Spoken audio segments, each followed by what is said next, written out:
Vamos, vamos a empezar con este tema, primero agradeciendo a todos los que se han conectado, que nos acompañen en esta charla sobre el manejo de la suplementación alimenticia para el cáncer. Primero que nada, agradecerle a todos y cada uno de ustedes, muy en especial a a la Escuela de Psicobio Codificación y al máster Juan Carlos Gutiérrez por también el apoyo en la organización de de esta actividad. Recuerden que se puede compartir el enlace para que seamos más y podamos, pues obviamente, sumar y tener más elementos. Va a ser una plática relativamente breve, vamos a dividir en tres partes. La primera parte, el antecedente de la visión del manejo integrativo de un padecimiento que lamentablemente es uno de los padecimientos más comunes que tenemos en el mundo.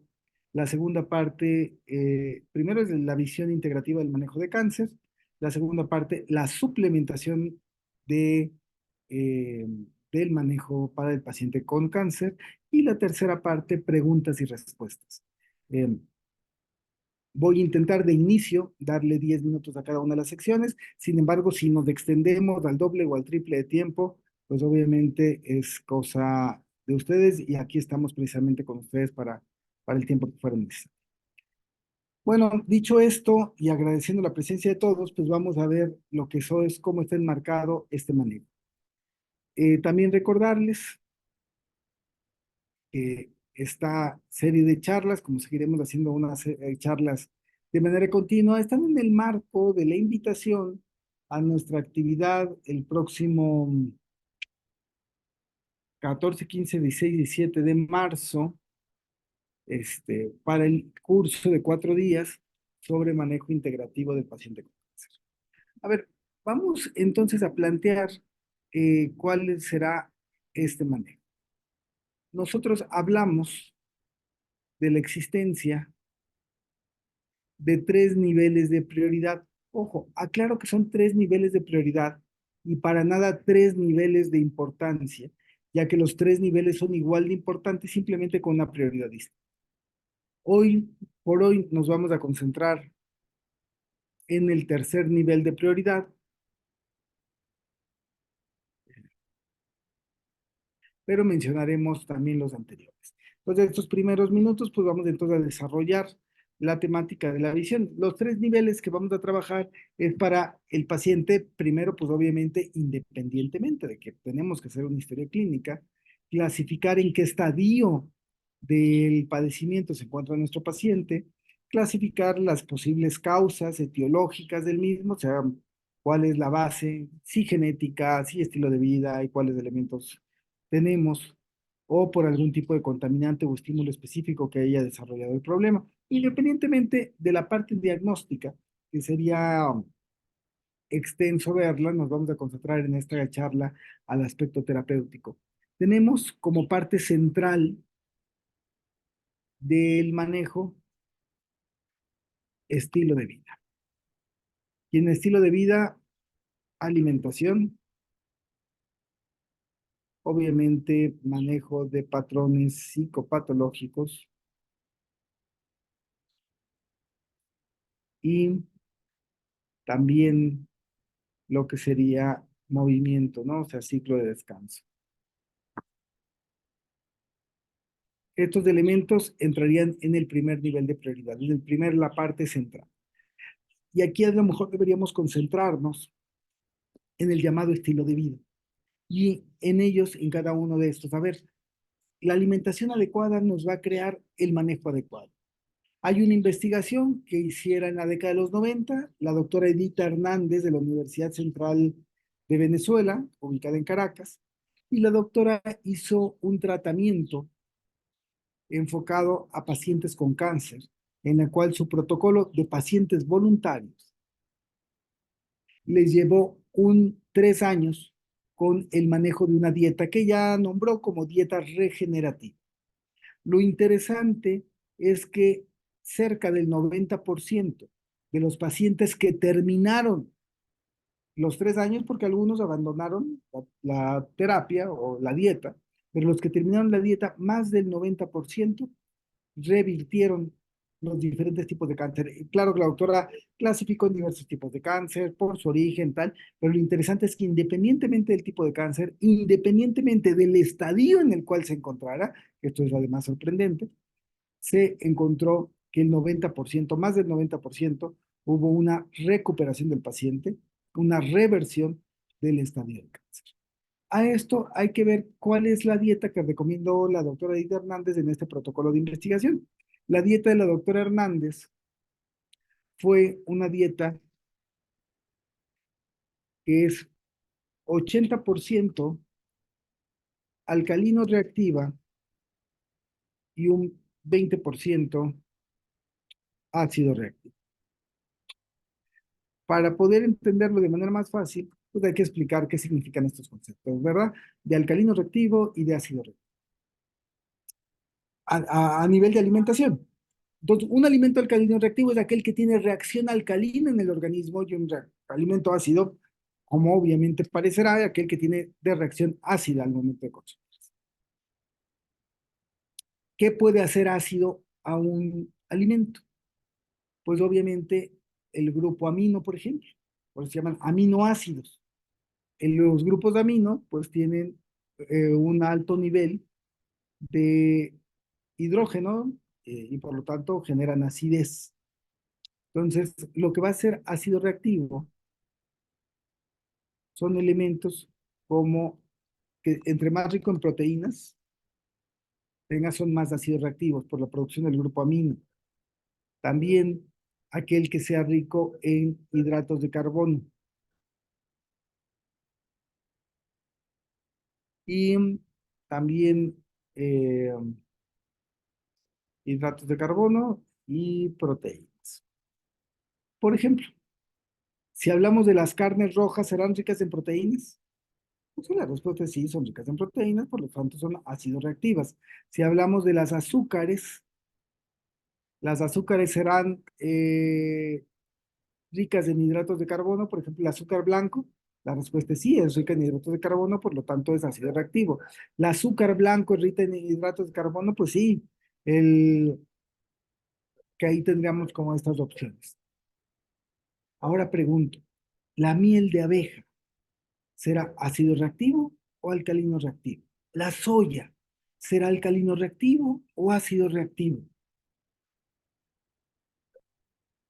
Las harinas refinadas, tenemos claro que es alcalino reactivo, pero las harinas refinadas serán, las harinas integrales, serán alcalino reactivas o ácido reactivas.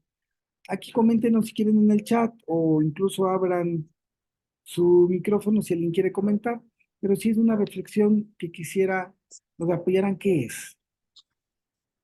Soya, espirulina, miel de abeja, alcalino reactiva o ácido reactivo.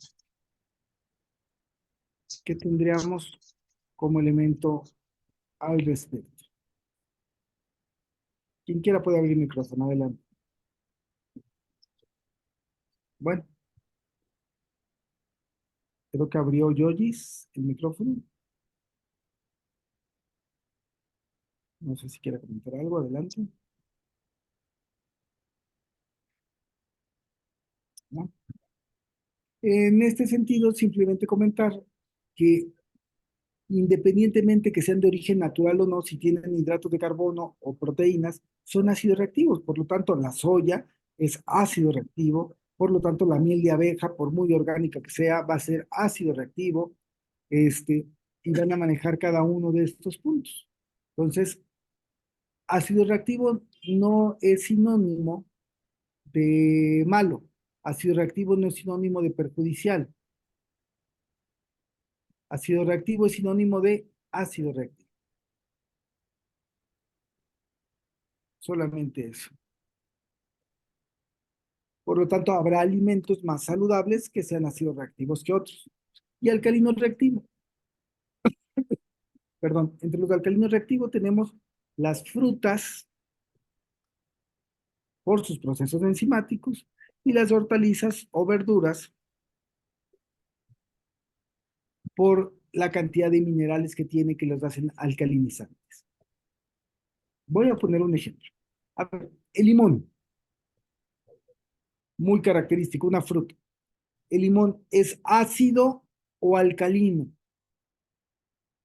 ¿Qué será el limón? ¿Ácido o alcalino? Limón.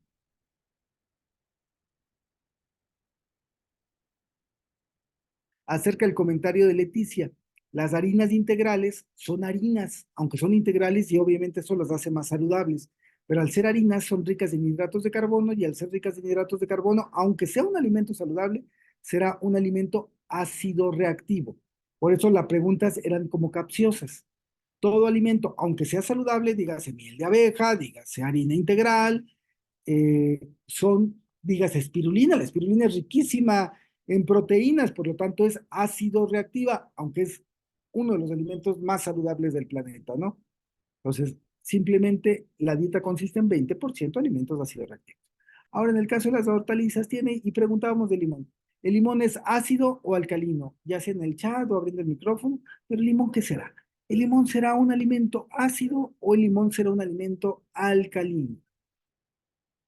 Ya empezamos a contestar. Nos dice Glenda, un alimento alcalino. La verdad, Glenda, igual, alcalino, nos dice Leticia. La verdad es que es una pregunta capciosa. ¿Por qué capciosa en este sentido?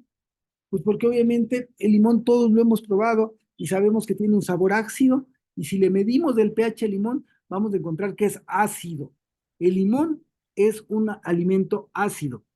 Ah, pero ¿por qué tiene razón Leticia y Glenda? Porque es un alimento de reacción alcalina. Por ejemplo, ¿cuál es el ácido que tiene mayor cantidad de limón? El ácido cítrico. Cuando el ácido cítrico se combina con el sodio, forma citrato de sodio. Y el citrato de sodio funciona como búfero tampón, que es una sal que termina alcalinizando y creando una reacción alcalina en el organismo. Por lo tanto, tiende a alcalinizar, aunque sea un alimento ácido. Entonces hay que diferenciar, por eso decía que era pregunta capciosa, los alimentos que son alcalinos o ácidos de los alimentos de reacción alcalina o de reacción ácida. Y la dieta de la doctora Edita simplemente era esta: 80% alcalinos reactivos, o sea, frutas y verduras, hortalizas, frutas y hortalizas crudas, y un 20% ácidos reactivos, que serían proteínas, harinas, etcétera, o elementos cocidos. Entonces, es una dieta predominantemente cruda, pero no al 100%, simplemente predominantemente. En este mismo aspecto, tenemos los elementos propios del movimiento y descanso, en donde también obviamente hay que cuidarlos, y la eliminación de los patrones psicopatológicos de las diferentes emociones que nos causan enfermedad. Ahí tendríamos que ver esa corrección. Luego tendríamos un segundo nivel de prioridad. En este nivel de prioridad ponemos las terapias, hoy no las profundizaremos tanto, pero en esas terapias tenemos, por ejemplo, para el cáncer, la terapia de hipertermia, obviamente elementos como el biomagnetismo, entre muchas otras, ¿no? Y por último, tenemos, que es de lo que nos va a tener, y ya entrando a la segunda parte de esta charla, la suplementación.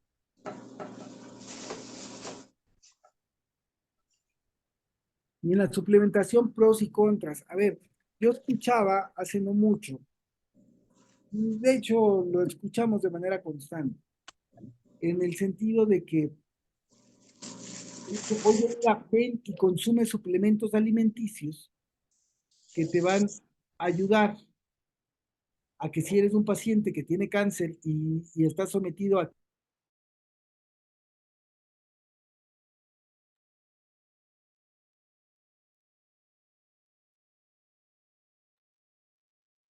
si está sometido a quimioterapia o a radioterapia, pues toma este tipo de suplementos, es común, y te va a quitar los efectos nocivos de la quimioterapia. Ahí hay que tener cuidado, porque normalmente la mayoría de los suplementos alimenticios que se dan para esto son suplementos alimenticios ricos en antioxidantes. Y al ser suplementos alimenticios ricos en antioxidantes, son citoprotectores. Y al ser citoprotectores, tienen un efecto de neutralización en menor o mayor porcentaje del efecto de la quimioterapia. Hay que recordar que la quimioterapia tiene como efecto principal destruir las células de replicación rápida. Y si queremos destruir las células de replicación rápida, pues obviamente lo que necesitamos es, a ver, no, ustedes saben que no somos los más fans de la quimio ni de la radio.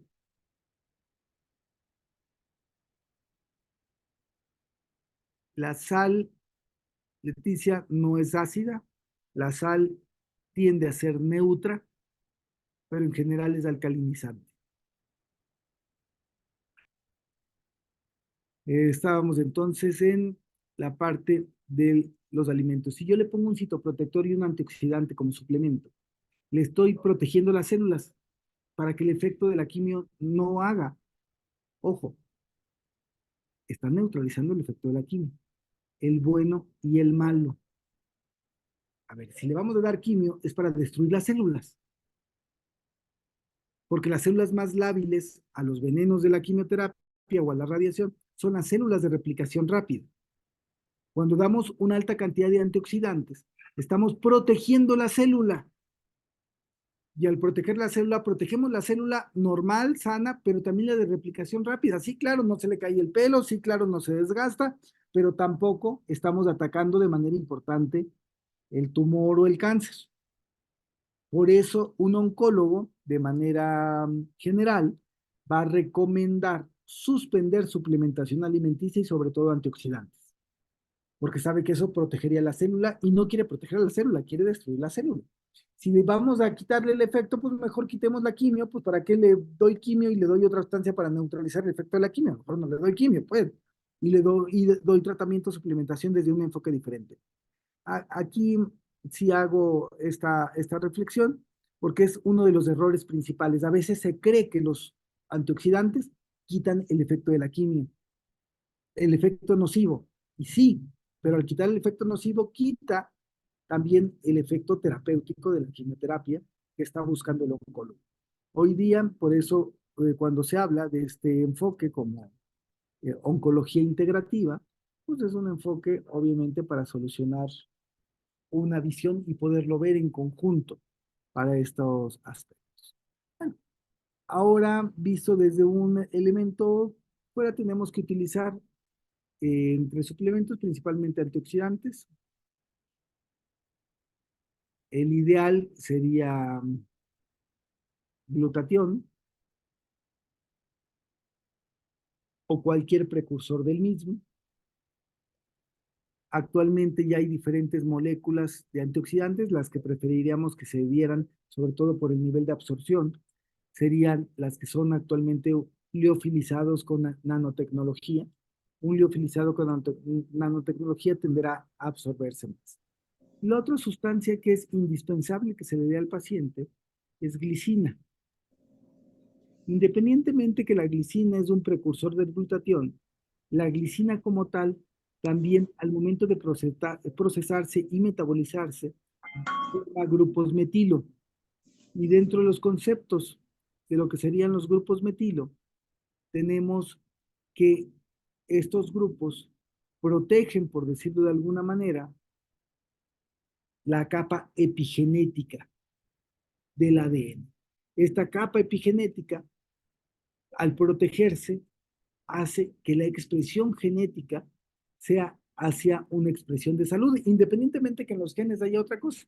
Entonces vamos a poner antioxidantes tipo de glutatión, obviamente tenemos que introducir glicina, obviamente tenemos que dar grupos de probióticos. Nada más tengan en cuenta, los probióticos no van a funcionar si no ponemos junto con los probióticos prebióticos y posbióticos. Entonces tendríamos prebióticos, probióticos y posbióticos.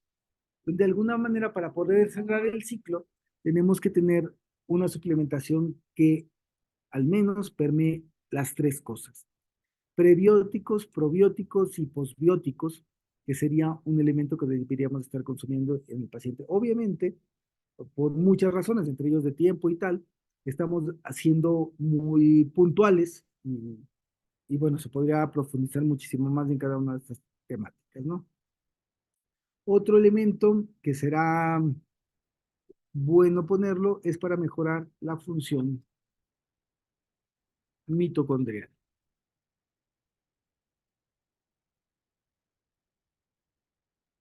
Para mejorar la función de la mitocondria, uno de los elementos que se deben de todo, que se pueden consumir de manera común, pues será como suplemento, además de la glicina, pues la arginina y también entre las plantas medicinales más convenientes, eh, pues la ruda cabruna.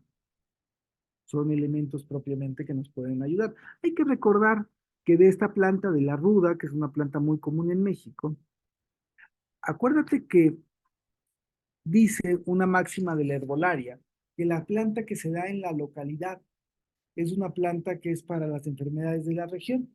México somos posiblemente el país o de los países de mayor incidencia de diabetes. La ruda, que es local de México, es de donde se extrae uno de los medicamentos más nobles para la diabetes, que es la metformina. Entonces, la metformina se extrae de la ruda, pero en general la ruda cabrona, que como ruda no es un hipoglucemiante, sino es un normalizador de la glucemia en sangre. O sea, por más que se consuma ruda, nunca se va a bajar la glucosa por abajo de lo normal. Va a normalizarla, por un lado, y por otro lado, eh, que obviamente ayudará a estandarizar y a mejorar la función de la mitocondria, ¿no? Y por eso producirá energía de una manera más óptima por medio del ciclo de Krebs, que se estará dando a nivel mitocondrial, dando energía al paciente y, y ayudando además a los procesos metabólicos para una posible sanación. Eh, Hay mucho más al respecto. Sin embargo, consideramos que estos serán los principales elementos y ya después puede haber aspectos específicos de suplementación dependiendo de los tipos de cánceres. Por ejemplo, cervicouterino, lo que sería el té verde o a lo mejor la berenjena, lo que sería el cáncer de próstata, las semillas de calabaza, están frecuentes en México bajo el nombre de pepitas. Por ejemplo, en el caso de colon, pues todo lo que nos pueda ayudar con altas cantidades de glicina, ¿no? Cada uno de esos aspectos entonces tendrá su indicación particular para la parte del manejo. Casi cerrando esta segunda parte y para pasar a la que para mí es más importante y en la que nos podemos extender acorde a como ustedes nos den el ritmo, será también, eh, que es la sesión de preguntas y respuestas, simplemente cerrando, combinando que es conveniente alguna suplementación de elementos desinflamatorios. ¿A qué nos referimos con esto? Por ejemplo, potente desinflamatorio tenemos la cúrcuma, o la curcumina como principio activo, para que esté en altas concentraciones y realmente pueda servir, es un desinflamante muy potente. Por lo tanto, el uso de la cúrcuma nos ayudará también como coadyuvante en ese sentido. Pues hasta aquí un poco la información general y quisiera pasar con ustedes para preguntas, respuestas, comentarios, que tuvieran. Adelante. Quisimos ver esta visión general en estos tres niveles de prioridad, simplemente acomodando la información como lo tenemos en la actualidad. Comentarios, dudas, Sí, reclamos. quisiera preguntar, soy Juan Manuel. Adelante, Juan Manuel. Em, los protocolos que utilizan altas dosis de vitamina C, estoy hablando de más de 10.000 miligramos al día, ¿qué tan efectiva es? A ver, la vitamina C es el antioxidante más versátil que hay. hay que entender que hay dos tipos de antioxidantes. Tenemos los antioxidantes moleculares o exógenos, donde está la vitamina C y otro grupo, de las cuales el que más se adapta, el más versátil es la vitamina C. Y tenemos los antioxidantes endógenos o enzimáticos, los moleculares o exógenos y endógenos y enzimáticos. Los endógenos serían, por ejemplo, del tipo de la superóxido dismutasa y la glutatión peroxidasa. Para que tengamos una idea, el glutatión, que lo mencionábamos, comparado con la vitamina C, tiene 10.000 veces más potencia.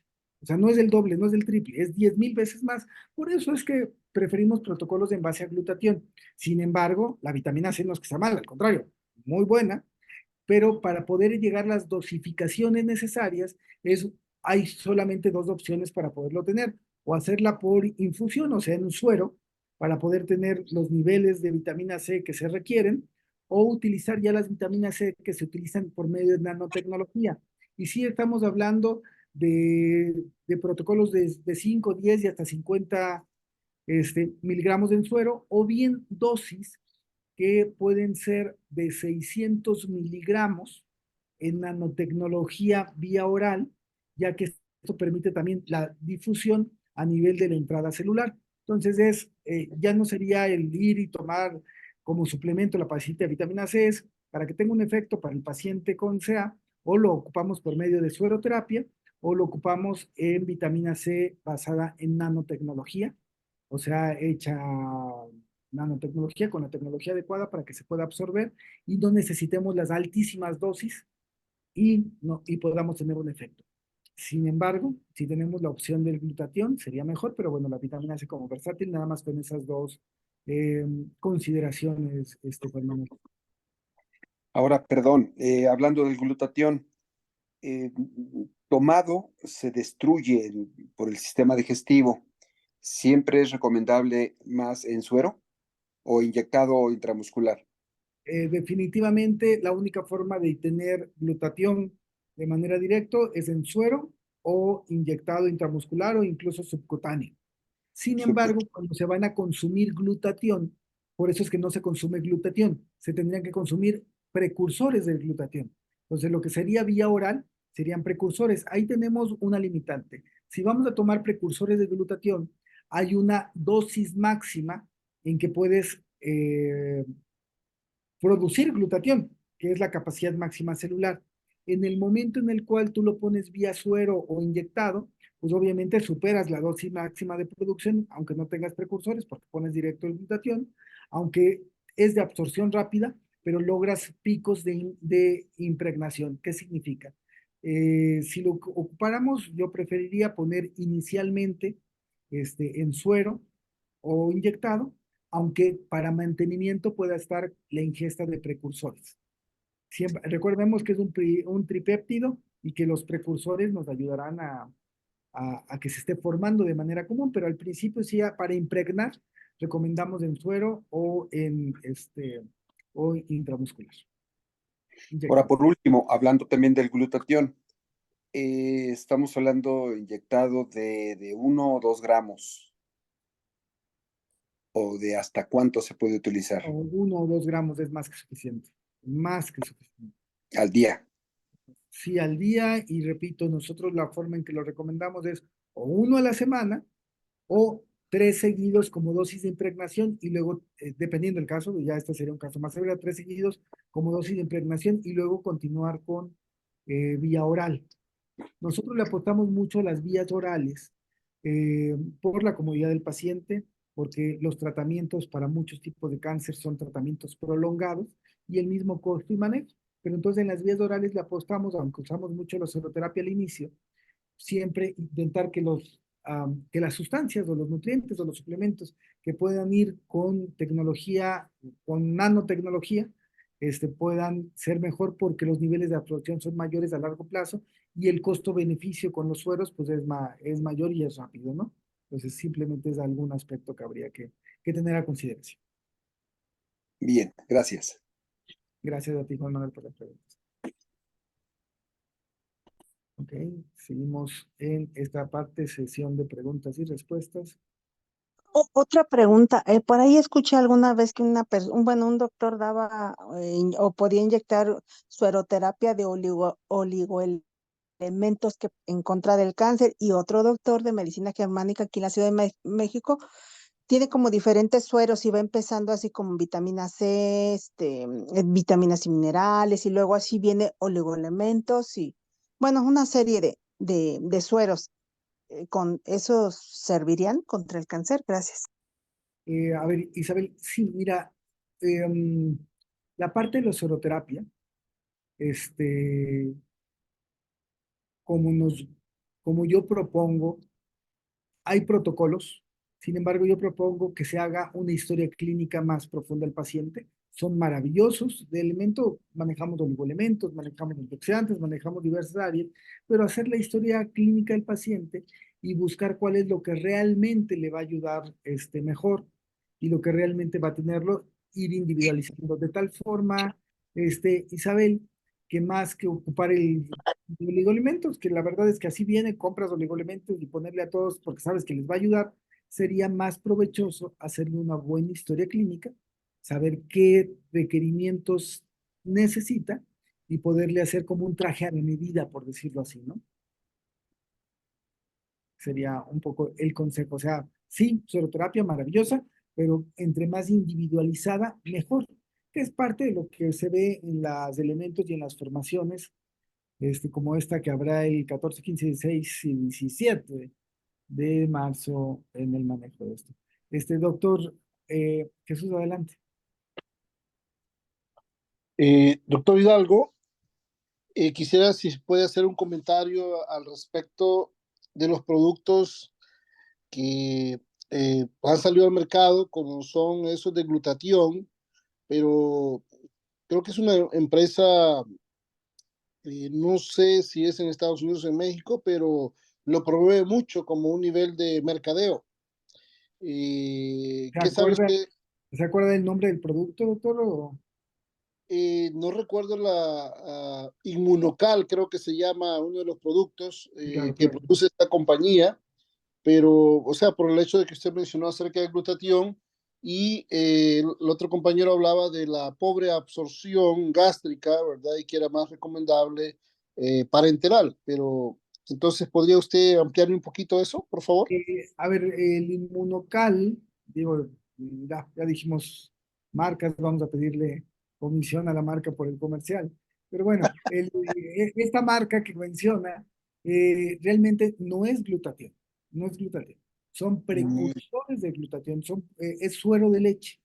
A ver, si a la ujú, leche nosotros le quitamos la grasa, que es grasa saturada, si le quitamos la proteína, que es caseína, que es una proteína de baja absorción y que forma aptenos, si le quitamos la lactosa, que es un azúcar y que el 70% de la población es intolerante a ella, si le quitamos estas tres cosas, lo que queda es bueno. ¿Qué queda? Pues unos dirán agua, pero en realidad es suero de leche con lactoalbúmina y inmunoglobulinas.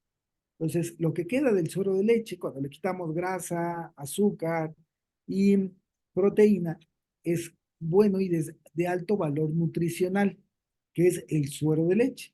En el suero de leche tenemos los precursores para la formación de glutatión.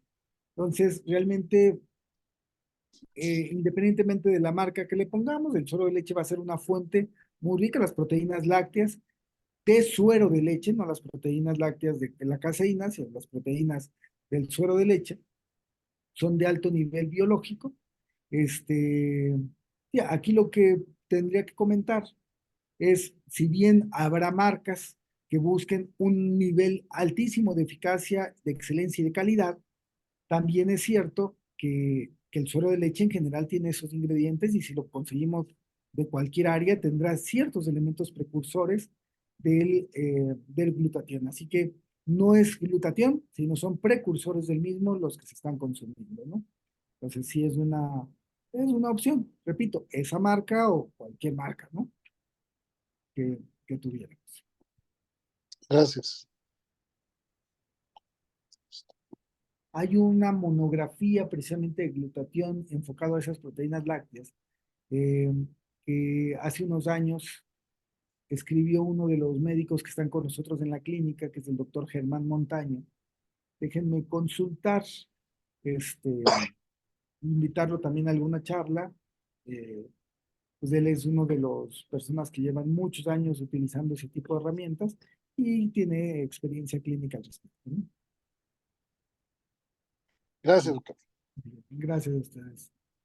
Ok, no sé si alguien tiene algún comentario, pregunta. Sí, quisiera hacer otra pregunta. Por favor, Juan Manuel. Últimamente he leído algunos documentos de médicos que están utilizando la luteolina y el fari- facarinol en altas dosis precisamente para el cáncer. ¿Qué de cierto será esto? Sería, dijiste luteína. Luteolina, luteolina y falcarinol. Son sustancias que vienen de la zanahoria, independientemente de los carotenos.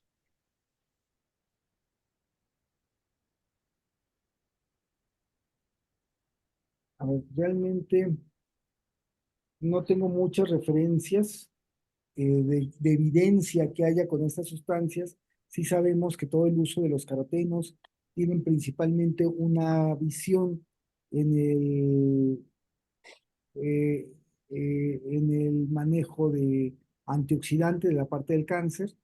Eh, y te digo más que la luteolina, la luteína que me estaba, por ejemplo, presente en las espinacas y en otros elementos frutas, pues sí ha tenido algunos ensayos, pero es la luteína en algunos tipos de cáncer específico como vejiga, y algunos elementos de piel. Ahí ha habido algunos de estos aspectos, ¿no? En el caso del sacarinol, aunque es de ese grupo, no con, a ver si lo hemos, yo digo que no conozco porque no hemos encontrado alguna referencia que realmente diga que compruebe o que evidencie Claro, un artículo. O sea, sí se usa, pero no es tal. De muchos de estos suplementos, de muchos de la parte de suplementación, existe ensayos clínicos, es decir, existen muchos y cantidades de estudios retrospectivos. Por eso es que, a ver, no digo que no se usen, digo, hay tantos estudios que ya podemos documentar protocolos, más o menos con lo que describíamos, de elementos que tienen cierta evidencia y que en lo que debemos de trabajar es más que nada en los niveles de absorción, ya sea por medio de fisioterapia o lo que actualmente estamos proponiendo como elemento principal, que sería la nanotecnología, ¿no? Algo interesante que les reforzaba hace rato y lo vuelvo a comentar es todos los elementos, si le agregamos glicina, además de ser precursor para el glutatión, pero si le agregamos glicina, siempre el metabolismo de la glicina va a soltar grupo metilo, que va a empezar a cambiar o estimular la capa epigenética. Siempre va a pasar eso y por lo tanto es quitar la expresión de enfermedades de este tipo, ¿no? Entonces ese es un aspecto interesante. muy bien, gracias. Al contrario, muchísimas gracias a ti. Juan Manuel, no sé si alguno de los compañeros tendrá alguna pregunta, comentario, elemento. Yo de todos modos hago énfasis en agradecer de manera profunda a todos el tiempo que le han dedicado, aunque estamos adelante, por favor. Hacer énfasis en agradecer todo el tiempo que le han dedicado a esta charla. No sin antes comentar en lo que piensa cualquier pregunta, dos cosas. Uno, ser la invitación junto con Juan Carlos Gutiérrez, que estaremos dictando esta formación 14, 15, 16 y 17 de marzo sobre el manejo integrativo del cáncer. 4 días presenciales. en donde estaremos no solamente dando el aspecto teórico, sino ocupando las terapias prácticas a nivel de entrenamiento para ese manejo de padecimientos. Y al mismo tiempo, pues recordarles que de alguna forma también estaremos en contacto, difundiendo, y siempre uno de los aspectos que antes como institución, la escuela, tanto la escuela de biocodificación como en este caso UDH y CUAM, antes no nos vinculábamos con ningún tipo de producto, ¿no? Hoy día tenemos un área que conoce, estudia todo lo que son productos y suplementos para recomendar, en algunos casos incluso servir de vínculo y vender, pero sobre todo para analizar, porque en este campo de la suplementación alimenticia, así como hay herramientas muy buenas, también hay productos que son incluso hasta nocivos, ¿no? Para los aspectos de salud. Claro. Entonces, 14, 15, 16 y 17. 17. De marzo estaremos por acá en el centro universitario. Son 4 días. El primer día, bueno, el doctor me había dicho 4 días presenciales. El primer día será en línea. Viernes, sábado y domingo será acá. También tendremos suplementos por acá que los puedan ayudar también a ese proceso. Y bueno, ya podemos estar diciendo, próximamente va a haber una charla acá en el centro universitario sobre suplementos alimenticios para el cáncer. Qué bueno que en su momento le pasaremos información para todos aquellos que elijan puedan llegar hasta acá. Perfecto. ¿Nos mandan la invitación Sí, claro. al Claro, sí, lo mandamos a los diferentes grupos. Los Claro. mandamos a grupo para que puedan acompañarnos. ¿Y cuál Desde es nuestra- el costo del curso de los 4 días? A ver, el costo está en una promoción de 8,000 pesos mexicanos, Muy bien, gracias. que tienen facilidades de pago, pagan un anticipo y van pagando, o el primer día de inicio del curso terminan ya de pagar, no sé, la totalidad del curso. Ahí tienen la información y estamos a la orden. Pregunta Leticia si el tratamiento con antioxidantes se recomienda antes o después de la quimioterapia. Yo diría antes y después, pero no durante la quimioterapia. O sea, los protocolos de quimioterapia, aún contando los periodos de descanso, debe de evitarse la terapia antioxidante porque le puede quitar, puede ser citoprotectora y quitar efecto a la misma quimioterapia, ¿no? Entonces, ahí la recomendación sería o antes de que entres a procesos o a periodos de quimioterapia o después que ya pasaste tus quimios para mejorar la recuperación, pero no mientras estés en los periodos incluidos los periodos de descanso, no mientras estés en los periodos, porque entonces podrías evitar el efecto de la quimio y como tal. Y repito, la reflexión es, pues si es eso que quieres quitar el efecto, pues mejor no te pongas quimio, ¿no? Y mejor ve directamente con los antioxidantes que te van a ayudar. Repito, ahí Claro. tener una serie de criterios, una serie de decisiones para saber qué sí y qué no ocupar, y eso simplemente se contesta individualizando al paciente con una historia clínica completa, que normalmente trabajamos o que se debería de trabajar junto con el médico oncólogo, ¿no?